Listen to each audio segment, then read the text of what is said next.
sommes à Besançon sur le site du parc post-industriel de la Radio-Acétard.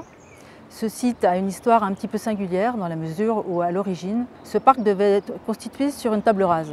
Donc, comme on le voit, ce n'est pas vraiment le cas. Ce changement de paradigme a eu lieu suite donc, à une série d'ateliers en 2016, suivi d'un dialogue compétitif qui aboutit à un changement de commande, prendre en compte effectivement le contexte historique et mémoriel du site et travailler donc, sur un parc post-industriel.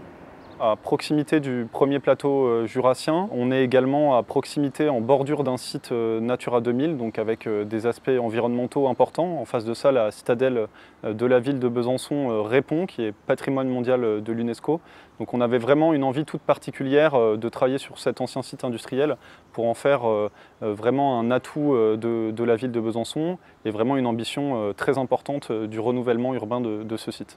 La stratégie frugale du projet, elle a été vraiment la thématique, enfin le levier principal de tout le fil conducteur depuis le démarrage, dans la mesure où le site a vraiment été considéré comme une ressource en termes matériels, avec le contexte physique, et immatériel en termes de mémoire.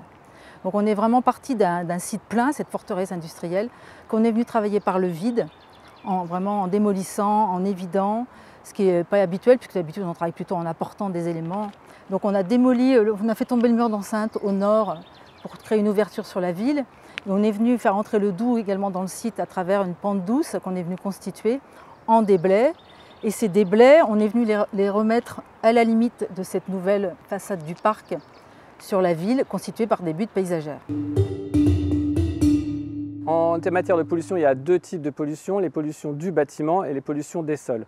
Pour les bâtiments, c'était inclus dans la déconstruction, désamiantage bien sûr, matériaux dangereux, sauf que certains bétons concassés se sont révélés contaminés. Ceux-là, on les a encapsulés dans une butte paysagère.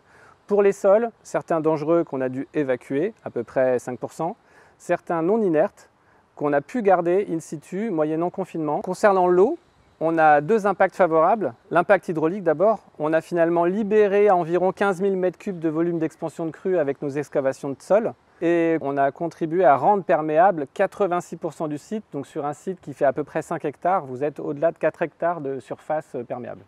Le projet il est off parce qu'on a travaillé avec l'entreprise de démolition. C'est quand même pas banal de faire un projet de construction, enfin un projet de création, en travaillant donc en démolition. On a sans cesse donc adapté ce projet pour travailler sur ce principe d'archéologie inversée.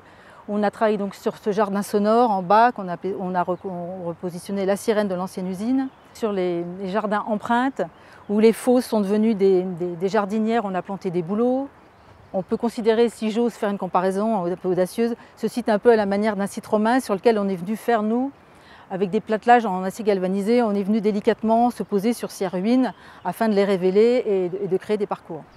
Notre mission était de travailler sur la signalétique et le mobilier du parc en réemployant des éléments et des matériaux déjà présents sur le site. Ce lieu chargé d'histoire a longtemps été fermé au public.